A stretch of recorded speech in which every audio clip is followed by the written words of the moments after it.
And listen, all day today we've been reacting to the AI robots. We've been trying to figure out if they benefit mankind and much more. Um, from part 1 to part 3, we've been talking about how the robot's been developed. We've been reacting together. These videos, I am reacting with everybody. I want to thank everybody that has shown a shorty support. Blessings, the word blessings. How you been? Um, I want to thank everybody that has and is showing a shorty support, that is rocking out with a shorty. I want to let everybody know these are open panels, whether you interact with a shorty in the chat or you interact with a shorty on the panel. Y'all more than welcome to give y'all perspectives. There's no judging here. We're here to bring awareness. We're here to bring the news and to talk about it. Let's bring solutions to the table. We don't know if something that you bring to this table could help somebody in the near future. So basically, I want to know what y'all think about the robots. Like, well, do y'all think they're going to take over? Do y'all think that they will benefit us? I gave y'all my opinion on part 3. I feel as though that these robots, to me, like the AI, the artificial intelligence, is beneficial when it comes to the medical field. It is beneficial when it comes to like the music, filming, all that stuff. But when it comes to having a robot in your house, when it comes to having, a robot judge, when it comes to having a robot juror, when it comes to having a robot lawyer, to me, I don't agree with it. Like, I want y'all to really imagine it. Like, just put yourselves in that predicament for 1 second. Just use your imagination, right? And imagine being prosecuted by a judge that's an artificial intelligence robot. Imagine being sentenced by 12 jurors that are robots and being defended by a lawyer that is a robot. So I want a lot of y'all not just to go by what I'm saying, but to also go out here and please do y'all research. So we're going to jump right into this topic because I've already said this and I don't want to keep repeating myself. And once again, like I said, thank y'all all that are showing a shorty support. Make sure y'all hit that share button. Make sure y'all hit that like button and help the shorty get into the algorithm to keep bringing more awareness. We're going to be talking about a whole lot more stuff next week. We're going to jump into the Writers for Life reacts to the sex crimes, Happy Trigger Cops, and much more. So once again, let's hop into the video. And I would love to hear what everybody thinks. And like I said, let's react to the video together if y'all want. If not, listen, Shorty will continue to do what she's been doing, reacting to the video and bringing awareness and talking about it. The guardrails of the future. By the way, y'all will catch the other half of this video on part 2 and part 3 of the Writers for Life Brings You Let's Talk About It podcast. True. Will be software driven. With that, we go to the gentleman from California, my colleague, Mr. Liu. Thank you, Chairman Issa and Ranking Member Johnson, for holding this important hearing. As a recovering computer science major, I am enthralled with AI, and I believe it has and will continue to revolutionize society. It can also cause us harm, and it creates all sorts of unanswered questions. So I'd like to walk through some examples so that the American public and I can better understand how artificial intelligence interacts with copyright. I'd like to ask Mr. Dammel this example. Let's say I create a generative AI internet application related to music. I do it for commercial purposes. And to train it, I scrape the entire internet of all songs, including every one of Taylor Swift's copyrighted songs without her permission. Your view is I wouldn't have to compensate her in any way. Is that right? So I think it would very much depend on the particular way in which you train the AI models. Not all AI models are constructed the same way. Some are constructed in ways that might very well exceed the bounds of fair use.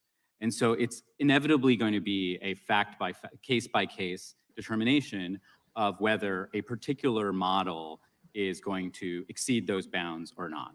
Let's just use ChatGPT's model.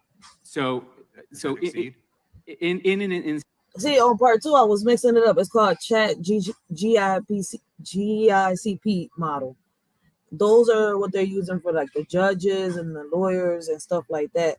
And for those of y'all, once again, I'm gonna say it again. I want y'all to go out there. Please do y'all research. Look it up. They have allegedly the first robot that has passed law school. Instance where what you've done is extract unprotectable facts from any copyrighted work. So stepping aside and generalizing this point to any kind of work. If what you've done is extract unprotectable facts from those works and then use those facts to generate a new work, then under well-established principles of copyright law, that is not infringement. I'm not even about generating new, I'm just about training the model. Just on the training side, if that's all that happens, then under a long line of cases that I've laid out in my written testimony, that is fair use. But to train the model, you need to actually download the Taylor Swift songs. That's correct. That's correct. You view that as fair use. That would be fair use. The premise of any fair use case is going to be. So, and they keep saying training. I'm listening. It's programmed. These are robots, not humans. You're not training them for a job. You're not training them to, sit like, you train an animal or something like that. You program these models. They're things, objects. They're not humans. So internet applications like YouTube pay a licensing fee to Taylor Swift when they download her songs. What is the difference? Well, the difference would be in those instances, what they're doing is they're taking the work and then they're taking that work and they're streaming it to end users. So that's a public performance of her work. So let's say ChatGPT lets you just put out Taylor Swift lyrics. What's the difference? Yeah, I think that would be that might be an issue that exceeds the bounds of fair use, where you're now let's say I take my model and I generate a new song similar to a Taylor Swift song in terms of lyrics. Is that a copyright infringement? That's correct, Congressman. It would be infringement. It would not be infringement. It would not be infringement. Because one of the basic principles of the Copyright Act, which I discussed earlier, is replicating somebody's style, writing a song. If I were to write a song in the style of Taylor Swift, I would not be committing copyright infringement. That's one of the founding precepts of the copyright. Now, as you know, voice cannot be copyrighted, but let's say my model also generates voice very similar to Taylor Swift, and I have this brand new song similar to Taylor Swift's voice, similar to her lyrics. You believe that that would not be copyright infringement? I think you would have to look at other bodies of law to determine whether that would be. See, and that's what I was speaking about on part 3 when I said that I feel as though, imagine somebody walking around with your voice, pretending to be you, using your voice to do things and get away. And then when they find out it's an artificial intelligence, will there be consequences behind it? Will you be the one getting in trouble? Like I said, it's very concerning. I feel as though there's a good side, there's a bad side, but I feel like there's more of a bad side than there is a good side because of how they want to use this for the purpose that they want to use this, allegedly.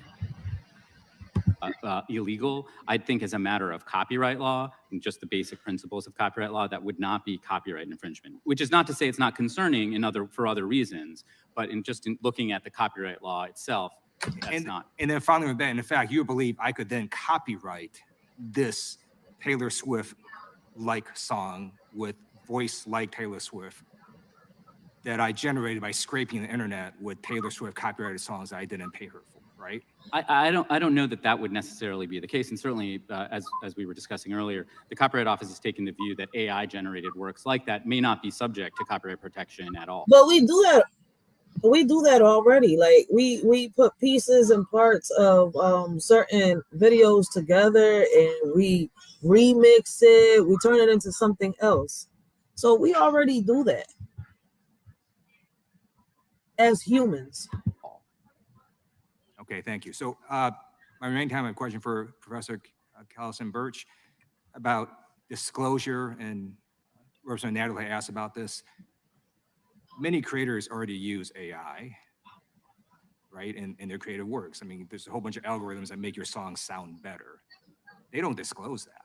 Like, how would you even define what kinds of AI they need to disclose that help them with their particular creative work? That's a great question. That is a great question. If you'll indulge me, I want to answer your question to Sai as well. So that your question about if I download Taylor Swift's songs and I learn from it could be equally well posed to a teenage pop star who's learning how to sing.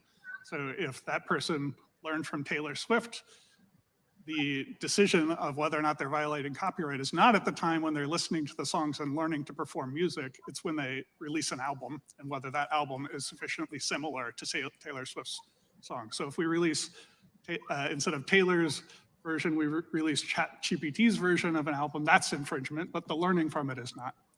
In terms of the disclosure of use of copyright, Wouldn't that be a double standard? Of generative AI in materials, I think there's an interesting, ill-advised guidance from the Copyright Office that works that involve substantive use of generative AI are not copyrightable at the moment. I believe that AI is going to be used in a collaborative way with humans, and the human using it deserves that copyright. Whether or not they acknowledge it, I think, depends on the use of it. So there was a law passed that political ads must disclose if they're using generative AI to create images of politicians. And that's the key word, must disclose. And a lot don't disclose.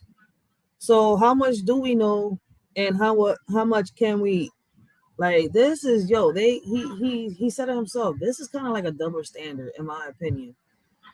But as humans, we have our rights.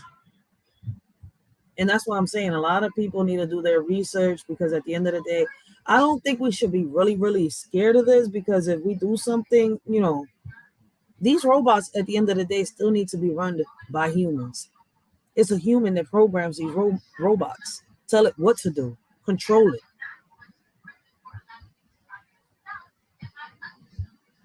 That seems like a very valid case to disclose. If I'm creating a comic book, it seems less high stakes, so probably not necessary. Thank you. I yield back. I thank the gentleman. We now go to the gentleman from Texas, Mr. Gooden. Thank you, Mr. Chairman. And that was very interesting. And I'd like to maybe keep going along those lines. It seems as if as this develops, we'd like to perhaps see more transparency in the process. Is it unrealistic to think that the songwriters, the people, the American people, whoever, could kind of see what goes into these sources of what has an influence on the AI? Maybe Mr. Callison-Birch, I'll give it to you, but I don't think the average person, myself included, understands the technology. But is it unrealistic to ask that we know if a particular song got more influence from Taylor Swift or whoever, and how that process comes about? So I think this is a super interesting question that, again, involves the output of a generative AI system rather than the training per se. I think that there is a valid case to be made that copyright should be reshaped to protect against a case where I, as a user of an AI system, ask it to generate something that mimics a particular artist. Like, this concern that artists have, I think, is 100% valid, that you can currently say, generate a comic strip in the style of Sarah Anderson, and it produces something similar in style, but does not reproduce any of her published works. That, to me, seems more like a right of publicity style concern than current copyright law is addressing. I do think it's an ethical issue that we should consider as an industry, and I think that there should be an opt-out mechanism for artists to explicitly exclude their work from the vast amount of training data that we have. But again, I want to make this distinction clear. What AI systems are learning from their training data is more akin to facts and patterns and statistical correlations than it is memorization or directly lifting from copyrighted works. Mr. Dommel, and please forgive me if I've mispronounced your last name. Do you believe that there will be more of a push to actually copyright some of these AI works? I feel like that will be controversial and a tough sell for those on the other side of your table. But could you explain the thought process behind that? I think there's going to be a lot of hard questions that get raised. Just as there are many ways in which to train an AI model, there are many, many ways in which to use an AI model in the creative process.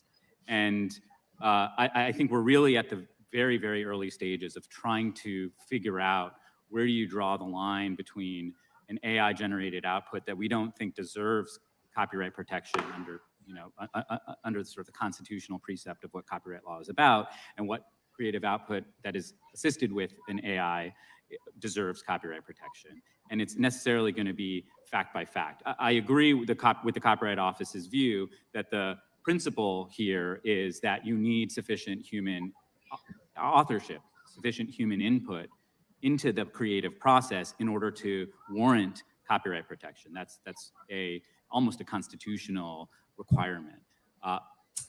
But exactly how that plays out in any given case is going to require, over time, over the next few years and more, looking at every case that comes and trying to decide, okay, is this on one side of the line or the other? Okay, thank you.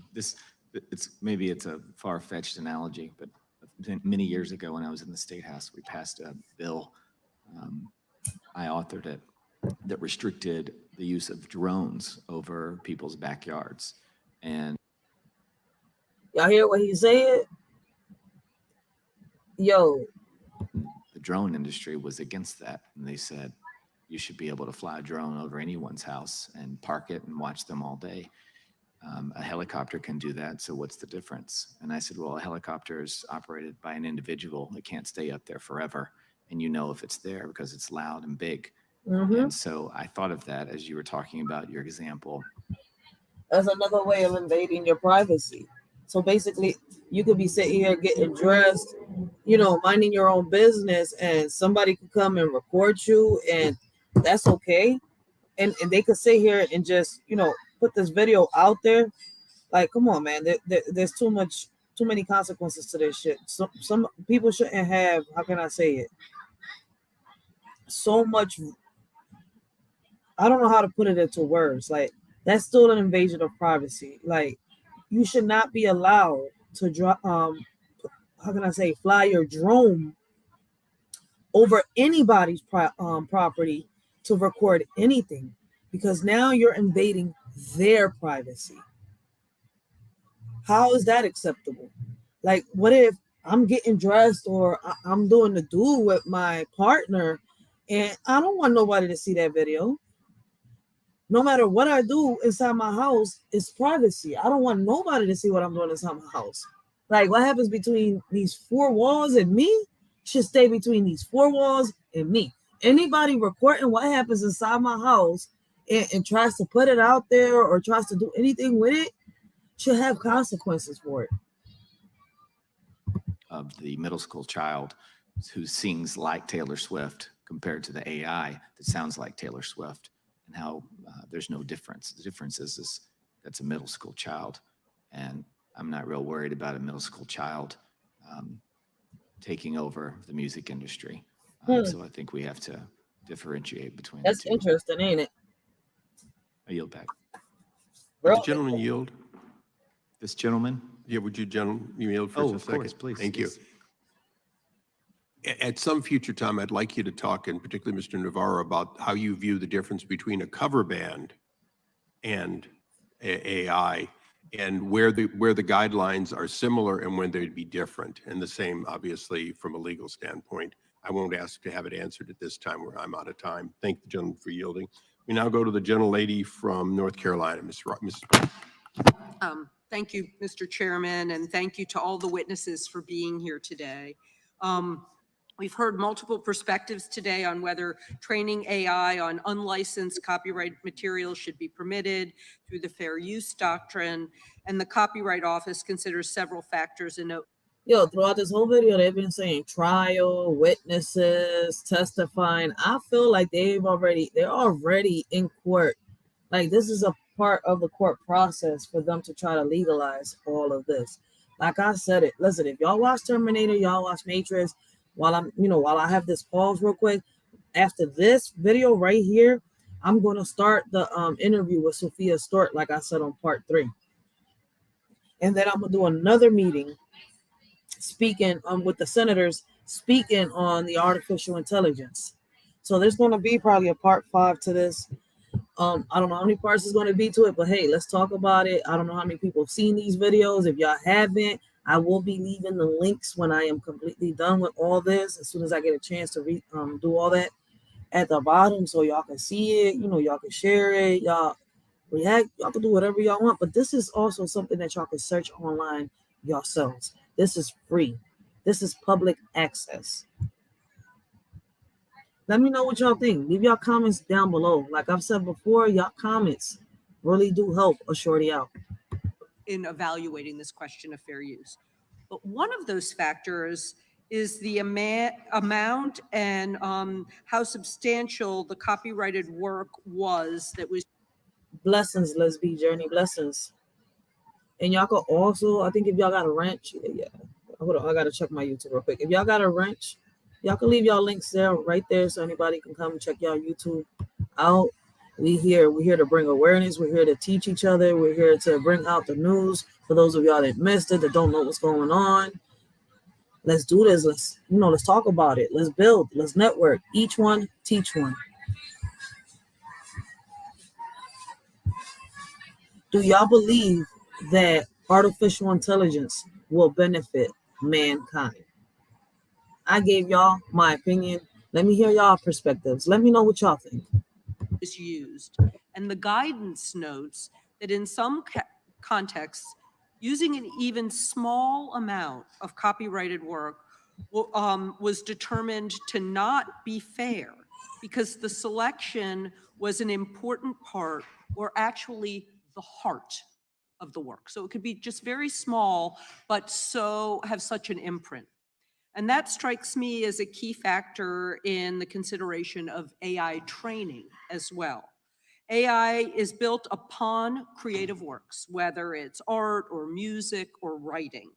And AI would not exist at all if it couldn't learn from human beings. So the work that AI learns from seems to me to constitute the heart of AI itself. Now, the Copyright Office also considers whether the unlicensed use of copyrighted work would harm the existing or future market for the work, and we've heard about that. And we've heard from the creators today about how AI is already doing that. Mr. Altman has been with us this week, and I'm quoting him when he says, when we're working on new models, where if an AI system is. And we talked about this on part 3 of my live. So those of y'all that missed part 3, whenever y'all can catch the replay if y'all wish to.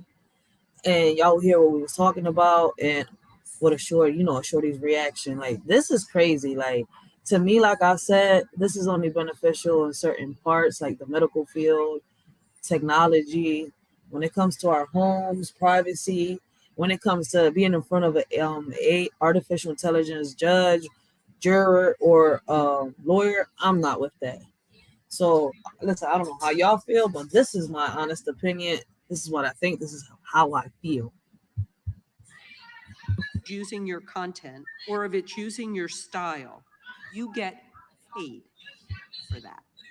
And I hope that he's going to follow through on that because as Chairman or Ranking Member Nadler told us, Mr. Altman has a lot of money to pay you.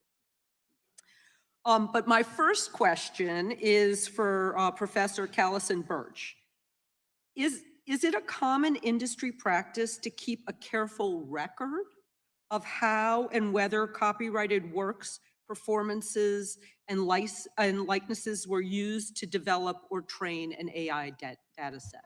That's a great question. Thank you, Congresswoman. Yes, it is. In fact, there was a Washington Post interactive feature published about 2 weeks ago, sort of provocatively named "The Secret Lists of Websites That Make ChatGPT So Smart." That was produced in collaboration with researchers at AI2, where I'm currently taking my sabbatical. It lets you exactly search for which websites were included in the training data of a very common training set, not necessarily the one that ChatGPT uses, but the one that many people in our industry do use. And just as a follow-up, do you think that would make it easy to devise a compensation system since we have And for those of you that might be confused, listen, we already have this here. We already have artificial intelligence. I said it on part 3. I said it on part 2. We got the smart TVs. We got the phones. We got the Wi-Fi. We got electronics. We got so much stuff. We got Google. We got Alexa. We got talking refrigerators. We got the canine dogs. Listen, it's out here. It's been out here. It's just that a lot of us are just waking up and we're just starting to smell the coffee. That third eye is opening up, like the word says. Like, real shit. That trail of what's been used? That's a great question. So I think the tricky part about creating a compensation scheme is, once again, there are a trillion words worth of text in our training data sets. Each author represents a vanishingly small portion of that. We do not reperform any of the songs or texts that are in our corpus. It's not a performance-based compensation scheme that would be possible. So instead, it would have to be something to do with the volume of each person's contribution to that work. And again, I think if you do the math, it'll end up being everyone gets a check for 2 cents, which doesn't make sense. We have similar things in the music industry, though. So, but I want to get on to my those are orders of magnitude smaller. Yeah, to my next question, and that this is for all three of our artists and creators. Some AI developers have suggested that if using copyrighted works is not deemed to be fair use, it would stop the development of AI. But I imagine that most copyright owners would be willing to license their works, to people who they would consent to license their works to, given the opportunity. So if a company wanted to license your work for AI, would you be willing to grant permission if you could agree on reasonable compensation? And you go in whatever order you would like to go. That's a great question. So for anybody out here that you see that does music, poetry, and stuff like that, skits and all that, if a company wanted to purchase your, to license your work under their company, would you grant them permission? Are you willing to share that revenue with this company? That's a great question. Absolutely, yeah, of course. We're professional people. We get paid to do what we do. So why wouldn't we want to license our work, And the more work we get out there, the better it is it makes more incentive for everyone to create if there's compensation to create. And Mr. Navarro. The if is the big part of it. If we can agree, absolutely. And if we can't agree, then I retain the right to withhold it. I agree. Copyright protection is automatic. This can't be an opt-out. It shouldn't require an opt-in. We're protected by copyright, and most visual artists are willing to license their works for various usages. I personally have offered my works for AI training licensing for years, and stock agencies increasingly do sell licenses for AI training. Thank you, Mr. Chairman. I yield back. I thank the gentleman. We now go to my colleague from California. See, I wasn't wrong earlier. That guy is with that bringing the artificial intelligence. Like I think he's with that, letting them take over the jobs and stuff like that. Maybe I'm wrong. Maybe I'm getting the wrong vibes off of him. But the way he's talking and stuff like that, I don't know. I think he's with it. Like he's all about the money with them. California, Mr. Kiley. Thank you, Mr. Chair, and thank you for putting together today's hearing, which is a very important and timely topic. I have a very open mind on these matters. I'm extremely sympathetic to the concerns raised by the artists and the predicament that they're now in. At the same time, I understand the practical difficulties with some of the ideas that are being proposed, the potential impediments they might pose to innovation.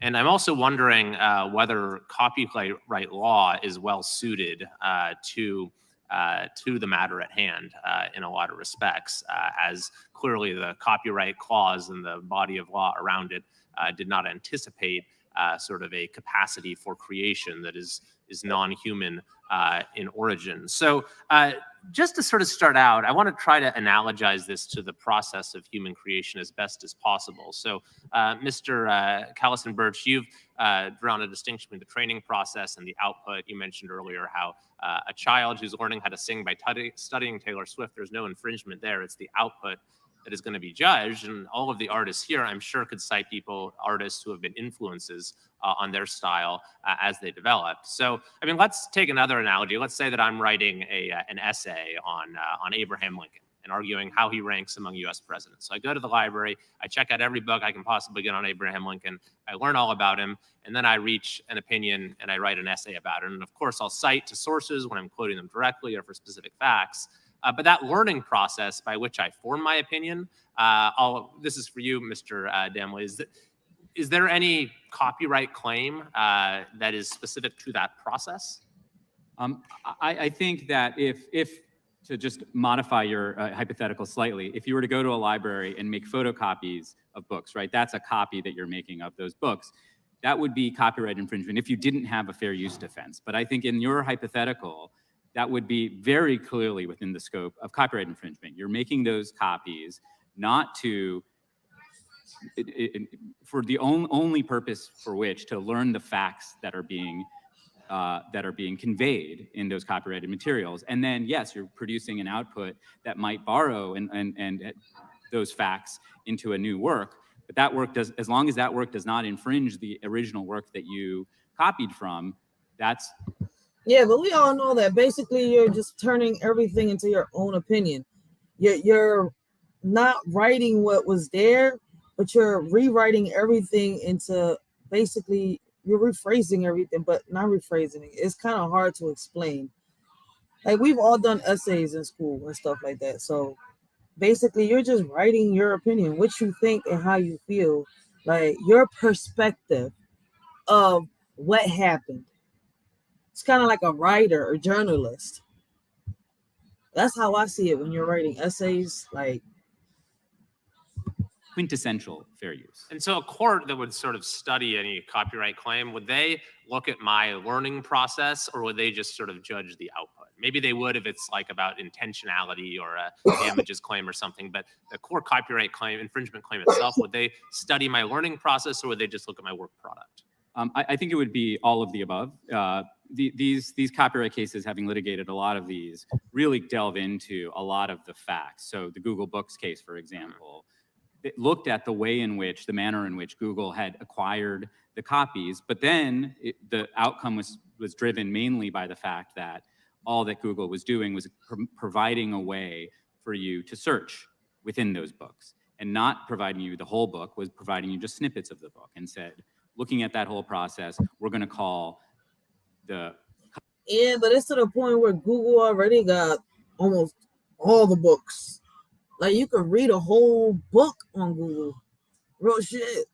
Google, Alexa, Siri, I don't know who else. Like, they got all these new little smart devices shit that talk back to you and shit. Like, sometimes you feel like you're crazy. I be on the TV sometimes, and out of nowhere my phone starts talking. Like, what the fuck? I ain't ask you no questions. Like, what the hell is all these smart electronics now that talk back to you? But guess what? Everything they have has been programmed into them. How can I say, they don't got to think about the question. They automatically answer your question. Copying and retention of the copies for that end purpose to be fair use. Interesting. And so one of the things that Mr. Altman said is that he thinks we're moving towards a stage where really most of the training is based upon synthetic data that's generated by the AI itself. Maybe an analogy to this is sort of when, DeepMind was training its Go playing AI. At first, it studied the master's games, but then it's eventually just learned how to succeed by playing itself. So does that impact the analysis? This is for either you, Mr. Dunway, or Mr. Callison-Birch. Do you have thoughts on that? That's a really good question. This is a very interesting question. So I've done a thought experiment regarding to training AI systems on completely synthetic data. So after having been a panelist on the US Copyright Office, listening to her, I thought about, like, what about our training data do we need in order to learn the facts about the world that we care about and learn the language patterns? So we need examples of language in order to learn the structure and grammar of language. And we need some anchor into how people discuss the world in order to learn facts about it. There's no obligation that be human written text now. I think that in my little armchair experiment, we may have reached a copyright escape velocity, where in theory you could have a system like ChatGPT generate 1 trillion words worth of text, which current copyright would be not copyrighted, and then retrain a subsequent system where you throw away the original one entirely, It's not derived from copyrighted works at all, but still is likely just as performant as the original. So yeah, and my time is up, so I'll just say in closing, That's interesting, but I don't really think he answered his question. I kind of worry that many of the issues we're talking about here might sort of be obsolete within a matter of years, especially as the capabilities of these systems advance. I do think that there will always be a desire for works of purely human creation. I don't know, this is a bad analogy, but we have the grocery store, organic and the non-organic sections. So I think that is an argument for making sure that we have transparency throughout the process as to when you're dealing with something that was created by an AI versus a human. And that maybe well into the future, we could have different markets, but I do believe there will always be a desire for the works that are produced by the kind of works that are produced by the artists that are here today. Thank you very much. I thank the gentleman. I might note Blessings, Cutthroat Entertainment. How you doing? You can leave your link right there, so anybody, anybody that wishes to go check out Cutthroat Entertainment, go check him out. Like, he was really funny. Like, y'all gotta really go check him out. He listen. He has very, very informative information, as well as having a very, very funny panel. So, like, if y'all haven't checked him out, go check him out. Cutthroat, you can leave your link right there so anybody can come check you out. that after we all saw the movie War Games and found out that the outcome of tic-tac-toe ultimately is nobody wins, we still have generals, colonels, captains, soldiers, and some of them fighting in Ukraine as we speak. With that, I go to the former U.S. Attorney and my colleague from California, Mr. Schiff. Thank you, Mr. Chairman. But